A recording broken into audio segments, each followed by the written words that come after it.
जिसे दुनिया समझ रही थी फ्लावर वो निकला फायर। आखिरी मैच में आया दक्षिण के लड़के का तूफान, एक एक गेंदबाजों की लगा दी क्लास। मुश्किल में फंसी थी टीम इंडिया, तभी संकट मोचन बन गए संजू सैमसन। अफ्रीका के घर में घुसकर ठोक दिया शतक, कर दी चौके छक्कों की बरसात। 50 रन के अंदर गिर गए थे 2 विकेट, 150 रन भी नहीं बना पाती टीम इंडिया। तभी संजू का आया तूफान, आलोचकों को दे दिया तगड़ा जवाब। सोशल मीडिया पर बीसीसीआई पर भड़क गए फैंस जो मान रहे थे संजू हो चुके हैं फ्लॉप, जो उनके करियर पर उठा रहे थे सवाल। उन्हें अपने दमदार प्रदर्शन से जड़ दिया जोरदार तमाचा। भारत को मिल गया सबसे तगड़ा मिडिल ऑर्डर बल्लेबाज। शानदार प्रदर्शन के बाद बीसीसीआई के खिलाफ फूट पड़ा लोगों का गुस्सा, कर दी ऐसी मांग की शाह तक पहुंच गई बात। अब ना करना संजू सैमसन को नजरअंदाज, अब ना उन्हें बाहर बिठाना, अब ना करना उनके साथ नाइंसाफी। संजू जब मैदान से बाहर थे तो घुट घुट कर जी रहे थे, अपनी बारी का इंतजार कर रहे थे। घरेलू क्रिकेट में दमदार परफॉर्मेंस के बाद भी टीम इंडिया में जगह बनाने के लिए बेसब्री से इंतजार कर रहे थे। आईपीएल में धुआंधार बल्लेबाजी के बाद भी इस खिलाड़ी को टीम इंडिया में बहुत ज्यादा मौके नहीं मिले, लेकिन वर्ल्ड कप हार के बाद दक्षिण अफ्रीका के दौरे पर संजू को जैसे ही मौका मिला, उन्होंने बता दिया कि आखिर उन्हें मॉडर्न क्रिकेट के बेहतरीन बल्लेबाजों में से एक क्यों कहा जाता है। संजू सैमसन दक्षिण अफ्रीका के खिलाफ ऐसे मौके पर आए जब भारतीय टीम बहुत मुश्किलों में फंसी थी। 2 विकेट गिर चुके थे, टीम का स्कोर महज 34 रन था, जरूरत थी एक पार्टनरशिप की। अगर संजू एक छोर नहीं संभालते तो 150 रन भी नहीं बना पाती टीम इंडिया। लेकिन अफ्रीकी धरती पर शांत, सरल, धैर्यवान संजू ने मनवाया अपना लोहा, गाड़ दिया भारत का झंडा।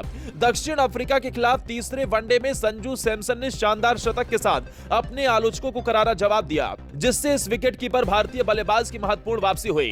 भारतीय टीम के जल्दी विकेट खोने की चुनौतीपूर्ण स्थिति का सामना करते हुए सैमसन का वनडे में उनका पहला शतक उनके फॉर्म और चयन के बारे में संदेह के लिए एक करारे जवाब के रूप में आया।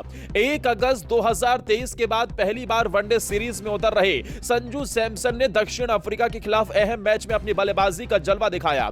पार्ल में हुए मुकाबले में सैमसन की पारी ने खराब शुरुआत के बाद भारत की पारी को संभालते हुए अहम भूमिका निभाई। भारत का स्कोर 1 विकेट के नुकसान पर 34 रन था और क्रीज पर उतरते हुए सैमसन ने जिम्मेदारी संभाली और जिम्मेदारी भरी पारी खेली। टीम को शुरुआती झटकों का सामना करना पड़ा और महत्वपूर्ण विकेट जल्दी गंवा दिए, लेकिन सैमसन के शानदार प्रदर्शन ने स्थिति बदल दी। उनके आने से पहले डेब्यू कर रहे ओपनर रजत पाटीदार 16 गेंदों में 22 रन बनाकर आउट हो गए। हालांकि संजू सैमसन किसी बिना डरे टिके रहे और 110 गेंदों में शतक पूरा करने की राह पर 6 चौके और 1 छक्का लगाया। इस पारी ने न केवल उनकी बल्लेबाजी कौशल का प्रदर्शन किया, बल्कि भारत के कुल स्कोर में भी महत्वपूर्ण योगदान दिया। सैमसन को तिलक वर्मा के रूप में एक दूसरे छोर पर साथ मिला और दोनों ने एक महत्वपूर्ण पार्टनरशिप बनाई, जिससे भारत का स्कोर 217 रन हो गया। तिलक वर्मा ने सहायक भूमिका निभाते हुए सैमसन के साथ 116 रनों की पार्टनरशिप की और 77 गेंदों पर 52 रनों का योगदान दिया। 46वें ओवर में भारत के 246 रन के स्कोर पर सैमसन के आउट होने के बावजूद भी उनकी पारी ने मैच में बड़ा प्रभाव छोड़ा। 114 गेंदों पर 108 रन बनाने वाले सैमसन का शतक भारत को चुनौतीपूर्ण स्थिति से बाहर निकालने में कारगर साबित हुआ और टीम में उनकी स्थिति मजबूत हो गई। इस पारी ने विकेटकीपर बल्लेबाज के स्थान के लिए एक बार फिर से मुकाबले को खोल दिया है, जिससे टीम चयन में कप्तान और कोच के लिए सिरदर्द और बढ़ गया। चौथे विकेट के लिए तिलक और संजू ने 136 गेंदों पर 116 रन जड़े। यह भारत और दक्षिण अफ्रीका के बीच चौथे विकेट या उससे नीचे के लिए दूसरी सबसे बड़ी पार्टनरशिप रही। संजू सैमसन की पारी के बदौलत ही भारतीय टीम 296 रन बना सकी और भारतीय टीम सीरीज के डिसाइडर मुकाबले में भी जीतकर वनडे क्रिकेट में भी दक्षिण अफ्रीका को उसके घर में हराकर इतिहास रच चुकी है। संजू सैमसन की इस पारी पर आप क्या कहना चाहेंगे? कमेंट कर हमें जरूर बताएं।